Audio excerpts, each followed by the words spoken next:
Welcome to another episode of the Jampack Report, today for May the 11th of 2021. Of course, my name is Samuel Adams, and this is a daily gaming news podcast meant to bring you the hottest news you need to know from around the industry.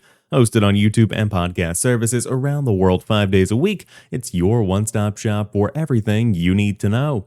So if you enjoyed the show and you like what you see, hit that subscribe button and keep coming back for more. But on today's show, we have a confirmation of something we talked about briefly yesterday. Resident Evil Village is selling very well, off to a fantastic start with 3 million units shipped globally.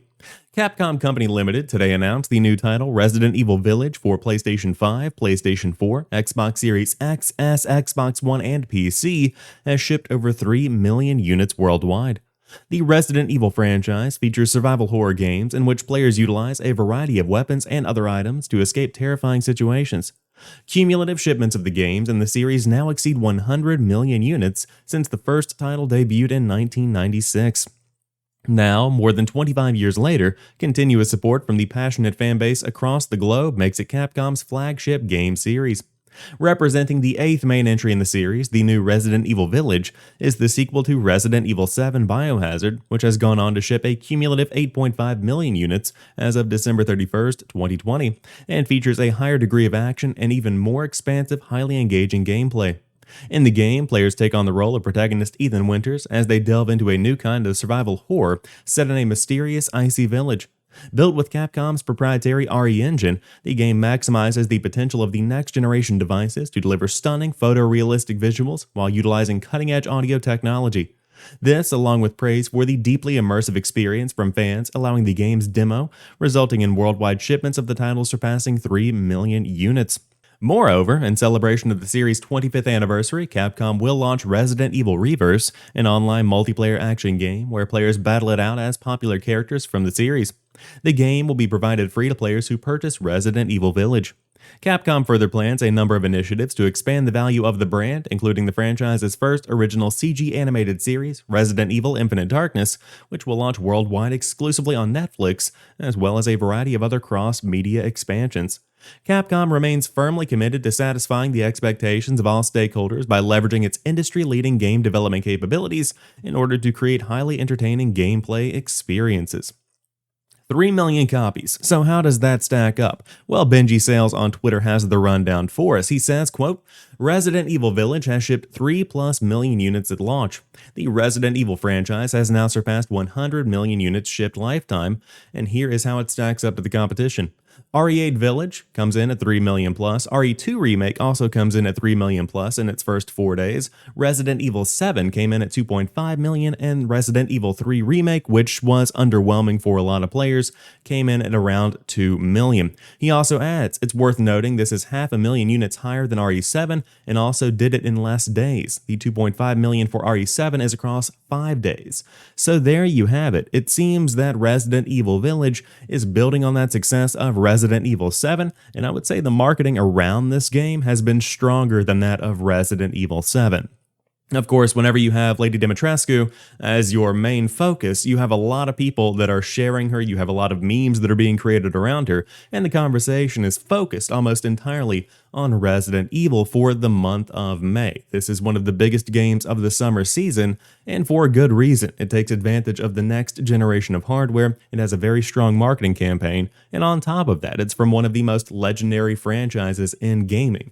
Again, I have not had a chance to dive in and check it out. I'm going to give it a couple of weeks, let the dust settle and see where people sit on it, but very impressive stuff from the team at Capcom here. Again, these sales are very strong, and they're so strong they're up there with Resident Evil 2 Remake. That is something to absolutely applaud because Resident Evil 2 Remake was a record breaker in and of itself, and Village has smashed that across the board, especially in the PC gaming space with concurrent players, as we discussed on yesterday's show. But games continue to look better and better. We've seen it with Resident Evil Village, and we've seen it with plenty of new games that have already launched this generation, but things are going to be looking even better in the years ahead. The Coalition is moving to next-gen development on Unreal Engine 5. They write on the Coalition blog, "At the Coalition, we pride ourselves on delivering the best possible Gears of War games and the best possible game performance using cutting-edge tools like Unreal Engine. We wanted to update our fans on both of those things. Thank you to all the fans out there who have been on this journey with us. During a worldwide pandemic and working from home, the team launched a first strategy title, Gears Tactics, relaunched Gears 5 and Tactics on Xbox Series X and S hardware with performance upgrades and features, revamped Gears 5 multiplayer with a ton of content and updates, and capped the year with the first mainline campaign expansion, Gears 5 Hivebusters, in almost a decade. As we look to future games, we are excited to start shifting our resources to next-gen development using Unreal Engine 5. Gears of War has always been on the front of Unreal Engine development as a breakout 720p title for Xbox 360 through last year's 120 frames per second multiplayer update for Xbox Series X and S. And we're excited to continue that tradition by developing on Unreal Engine 5 for multiple new projects in the coming years. So what does this mean for current titles? Gears 5 still has content on the way and will continue to release new operations through Operations 7 and 8. Each operation will have 2 drops including new characters, new maps, and special events, and through the end of the year we will have store updates with exciting new content as well as featured playlist. Shifting to a new engine is a big undertaking, so we want to be clear that we will not be announcing any new projects or titles for some time.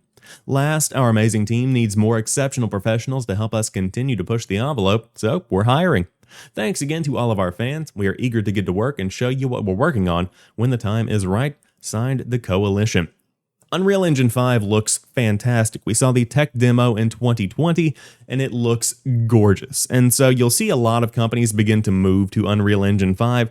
This is just kind of the next evolutionary step, but to see that the Coalition is already beginning to adopt Unreal Engine 5 means that you're probably going to see this adoption happen pretty fast across the board for the big dogs. Now, in the years ahead, you'll start to see it trickle down towards those medium-sized developers and those that are ready to get on board fully with next-gen development. So as we get out of this initial launch window, where you have games that are developed across generations, you'll start to see Unreal Engine 5 become the go-to engine for a lot of developers. But as I said, the lighting in this engine, the frame rate, the textures, everything just looks near photorealistic. It is truly impressive to see. And so I hope that we see it taken and used to its fullest advantage in the next Gears game or whatever the Coalition is making. I would totally be open to the Coalition making something outside of the world of Gears, or perhaps working on multiple projects simultaneously, depending on how they want to break that down. So we'll follow along closely with what the Coalition has in store, but next generation is certainly starting to pick up, and a lot of movement is happening on that front. On top of that, speaking of movement, the next generation of VR is here, coming from PlayStation, and Upload VR has an exclusive report that the next-gen PlayStation VR is 4K with foveated rendering and vibration features. In short, this article from Upload VR breaks down some of the newest rumors, the newest hearsay in the industry about what the next generation PlayStation VR headset brings to the table. It's pretty impressive if this is to be believed. Again, 4K is a big deal for VR gaming because that high resolution increases the realism of your experience. I've played on an Oculus, older Oculus I should say, and that lower resolution certainly does have an impact. Now that being said, VR is still super impressive. I do believe in the technology, but as it gets better and as these components get cheaper, you will see a better experience come out of it. Foveated rendering. You might be saying, what is that? I'm saying, am I even saying that correctly? But I googled what it is so that I could let you guys know. In short, it reduces the impact on the machine itself by blurring out what's in your peripheral vision. So in short, you won't be able to see in full resolution from the corners of your eye, but that doesn't really matter because 9 times out of 10, that's out of your peripheral vision anyway. So if there's eye tracking within the device itself, it can then offload some of those processing requirements and not focus on that and focus instead on what's directly in front of your eyes to still create something that is a realistic experience without the impact of rendering a full 4K image across every area of your eye. That being said, you also have vibration features, the haptic feedback that the DualSense is known for. That's a requirement, in my opinion. for the PlayStation VR, because Sony has gone in this generation and made this vibration their big console seller, or I should say one of their big console sellers. When I think about a PlayStation 5, I think about the 3D audio and I think about the haptic feedback. Those two elements are what set the PlayStation 5 apart from what you have on the Xbox Series X.